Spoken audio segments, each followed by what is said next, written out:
Nós vamos começar um livro novo hoje, eu estou muito empolgado, como já disse, Daniel, eu gosto muito deste livro, é um livro muito querido, eu tenho certeza absoluta que você vai gostar bastante.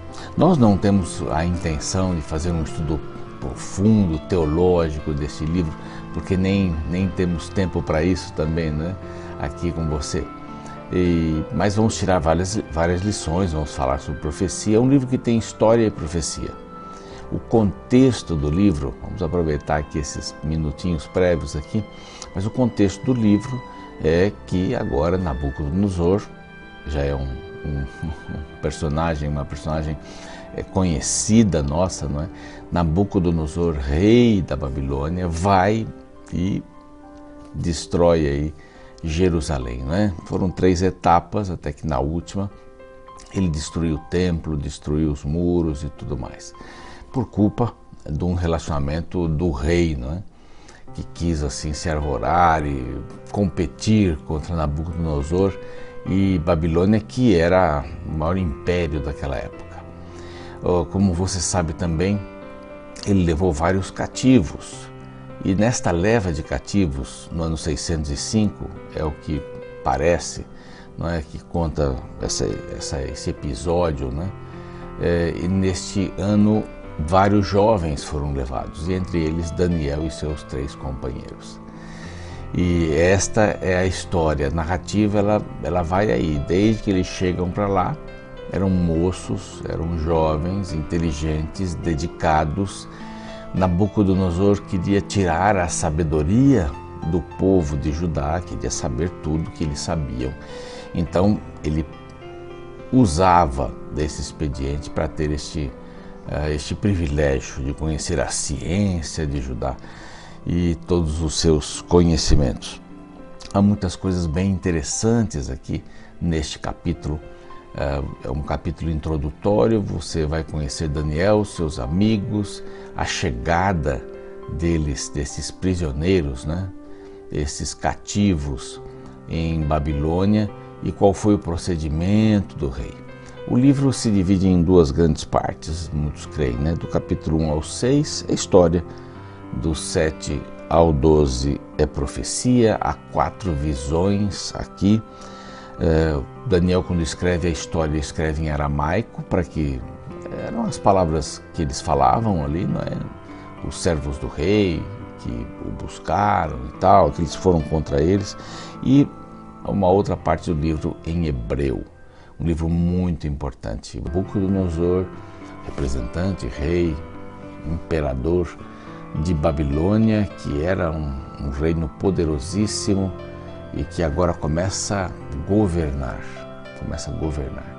leva para Babilônia vários cativos, entre eles Daniel e seus companheiros.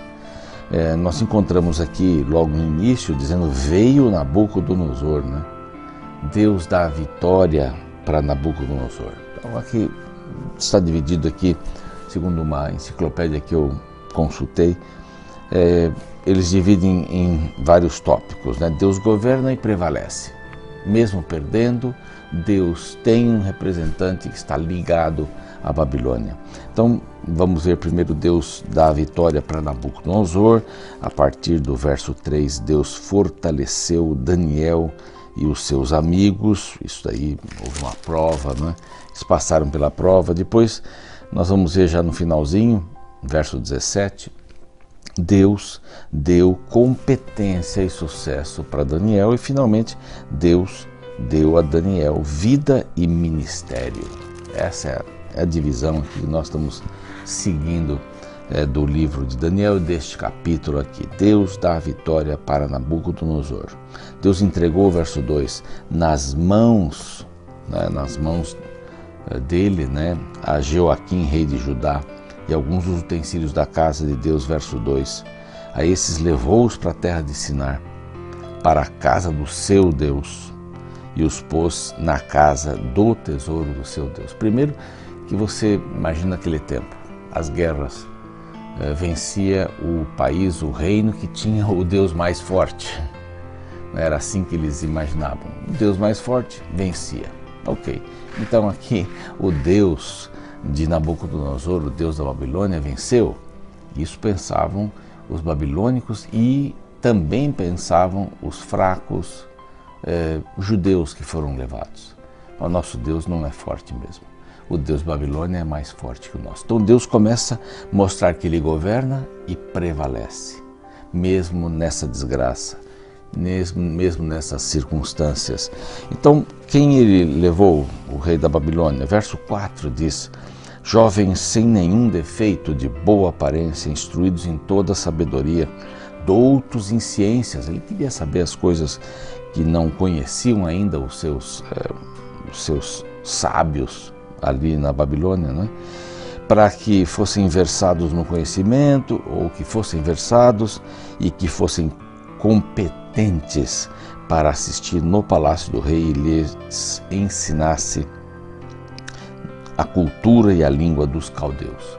Então, a ideia era transformá-los em servos da Babilônia, do rei da Babilônia, e que eles também soubessem toda a cultura e a língua dos caldeus. Aramaico era a língua que eles falavam, por isso que esses textos históricos estão em aramaico e os textos proféticos estão em hebraico.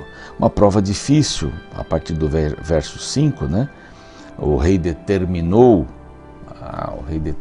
né? Um decreto do rei, para que eles comessem da comida do rei, das iguarias, do vinho que ele bebia, e fossem mantidos por 3 anos, ao cabo dos quais assistiriam diante do rei. Um preparo, né? Uma faculdade, a maior faculdade do mundo naquela época, ali em Babilônia. Bem, então, o rei, o chefe dos eunucos, lhes propôs outros nomes, para valorizar Babilônia e os deuses de Babilônia. Os nomes de Daniel e seus amigos os nomes foram mudados. E é bem interessante, eu tenho uma colinha aqui até. Daniel era um nome muito lindo, quer dizer, ou é um nome muito lindo, né? O pastor associado aqui da nossa comunidade do Morumbi chama-se Daniel, meu amigo. Um abraço para você, Daniel. Daniel Tamari. Daniel quer dizer Deus é meu juiz. Muito lindo, não? E dos amigos agora? Ananias, Javé, né, como alguns querem Jeová, Javé misericordioso. Que nome lindo, Ananias, né? É um nome bem comum, né? Misael, também a gente encontra esse nome por aqui. Quem pertence a Deus. Olha só que maravilha, quem pertence a Deus. Azarias queria dizer Javé ajuda. Então, esses nomes todos tinham que ver com o Deus de Judá. Mas eles foram mudados de nome, né? Ali o servo do rei mudou o nome deles, o chefe dos eunucos, o que cuidaria deles ali. Então eles começaram a se chamar o Beltesazar. Daniel passa de Deus é meu juiz para Beltesazar, que quer dizer Bel, que era uma divindade, protege a sua vida. Agora não era mais Deus, Jeová ou Javé. Ananias começou a se chamar Sadraque. De Javé misericordioso, ele passa a se chamar inspiração do sol. Eles adoravam o sol. Misael, quem pertence a Deus, né, passa a se chamar o que pertence à deusa Sheshat. Ou também quem é igual a Aku, que era o deus da lua. Uma dessas duas ideias, né, babilônicas, mas as duas têm que ver com um deus, uma divindade babilônica. Azarias, que é um nome menos comum, né, hoje, que quer dizer Javé ajuda, foi para Abidnego, que quer dizer servo do deus Nabu. Todos os nomes foram mudados. Eles imaginavam que mudando os nomes, eles também mudariam sua personalidade, sua maneira de adorar. Eles deveriam adorar os deuses da Babilônia também. Mas aqui o verso 8 diz que resolveu, um dos versos mais bonitos aqui do capítulo, resolveu Daniel firmemente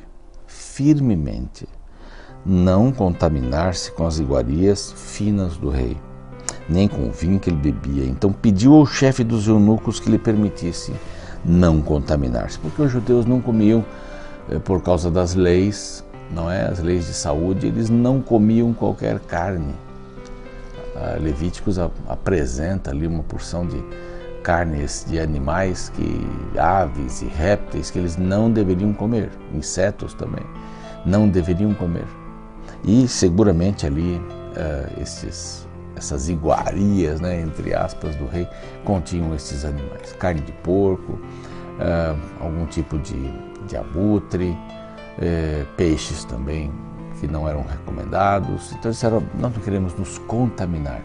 De quem Daniel aprendeu esta firmeza? Da casa, dos pais, da visão paterna, da educação paterna, a importância, meus queridos, a importância.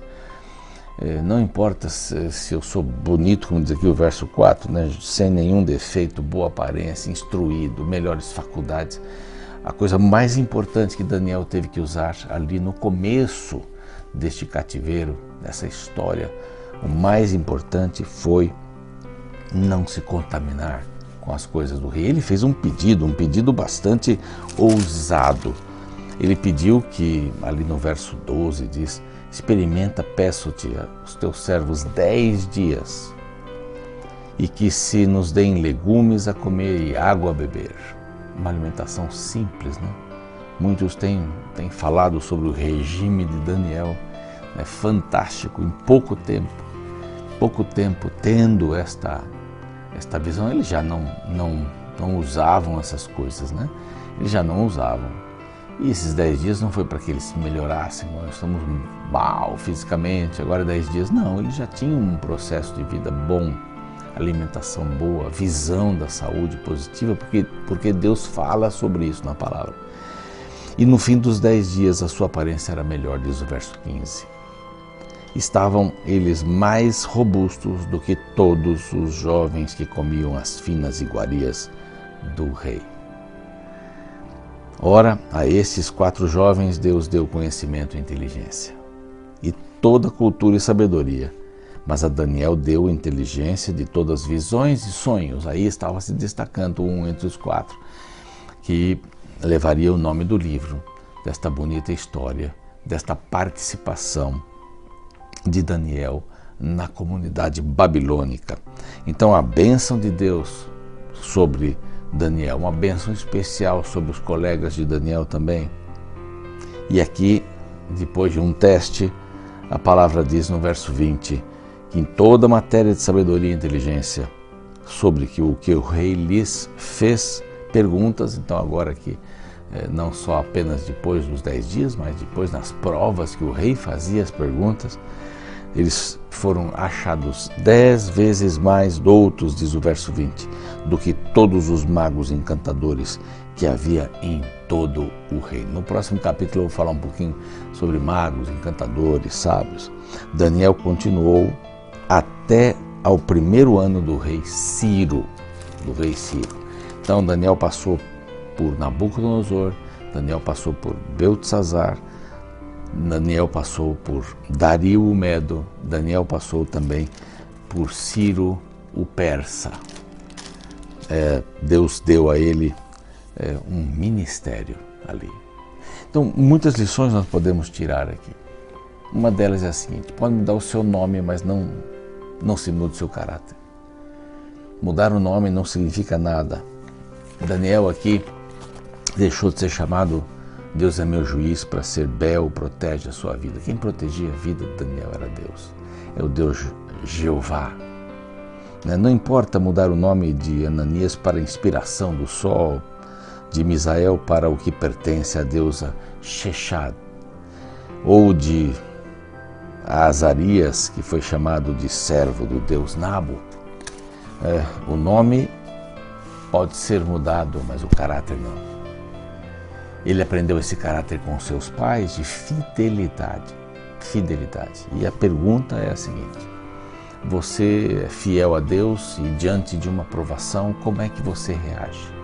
Sou fiel a Deus, mas a garota lá do escritório, o rapaz lá da escola, me convida para sair e a gente vai num lugar que é meio estranho, muito escuro, muita bebida, muita música alta. Quer dizer, eu estou me expondo, né? Aqui diz que Daniel decidiu no seu coração não se contaminar. Meu querido, minha querida, aqui está um grande desafio para nós hoje. Não nos contaminarmos com o alimento que a sociedade, o mundo nos dá. Esse alimento é podre. Esse alimento vai mexer com as nossas capacidades de decisão. Aqui eu me refiro tanto a alimento físico mesmo, material, né? Comida, como o alimento espiritual. Você fica diante da TV, passando por todos os programas, por todos os filmes e novelas, você está se alimentando do quê? Você está pegando um livro, esse livro é bom para a sua edificação. Você está indo a lugares que vão contribuir para o seu crescimento espiritual. Daniel decidiu não se contaminar, ele e os seus companheiros, e a história prossegue lindamente. Espero que você tome hoje a maior decisão da sua vida. Não se contaminar com as iguarias que estão por aí, mas se alimentar da palavra de Deus. Vamos orar? Pai querido, nós te agradecemos pela bênção deste dia e da tua palavra. Queremos começar bem o dia. Algumas pessoas vão ver este programa à noite, não importa.